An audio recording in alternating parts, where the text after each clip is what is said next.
ها الخير جا وها الشطاحات. كنتمنى ان شاء الله ما تبقاوش يدعيو بالشحن دائما تقولوا المغرب لانه ما بقاش فيه الشتاء وما بقاش فيه الماء بزاف، وكتجيبوا لنا الجفاف عيب فماكم. راه اللي كيزرع لابوكا وكيسف في الماء ديال المغرب والسدود ديال المغرب يمشي يزرع لابوكا في الدار ديالو، يعمل الفلتر في حاله فحال السعوديين ويفلتر الماء ديال البحر، وغادي يولي الماء صالح نسقي ياكي. والما ديال السدود حيد يدك منه، لا انت ولا غيرك، من هذوك الرباعات الشفاره اللي كيديو الماء من السدود باش يزرعوا لافوكا معروفه كدي الماء بزاف.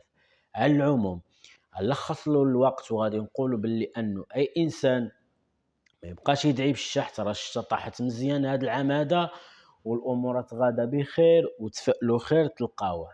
اما انا ما كنحملش شي واحد اللي بقى يدعي بالشحت، هذه عاد تجي شهر 6 7 تبقى تقولوا المغرب ما بقاش فيه الماء.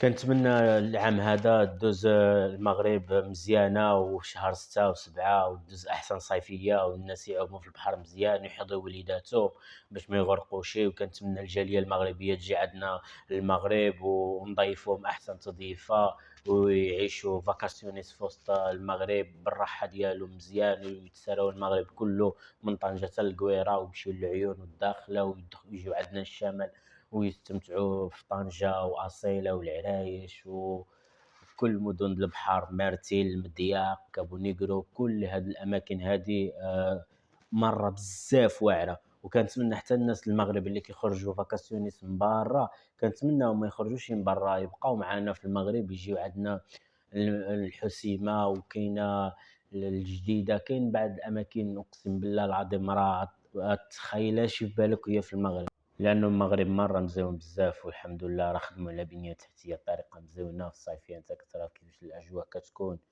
الكورنيشات خدموا عليهم مزيان، حتى الواجهات خدموا عليهم بطريقة مزيونة في جميع أنحاء الشمال. الكورنيشات واعرين بزاف، على الأقل حسن بمراحل بزاف على الأيامات اللي كانت قديمة شحال هادي.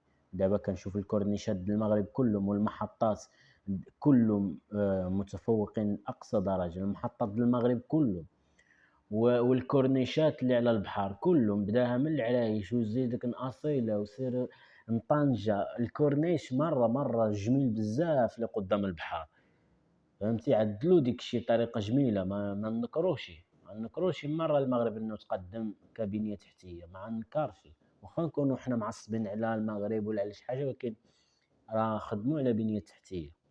المهم ما تنسونيش باشتراك الدراري، اللايك، اي حاجه قدرتوا تعاونوني به دعموني، الله يرضى عليكم.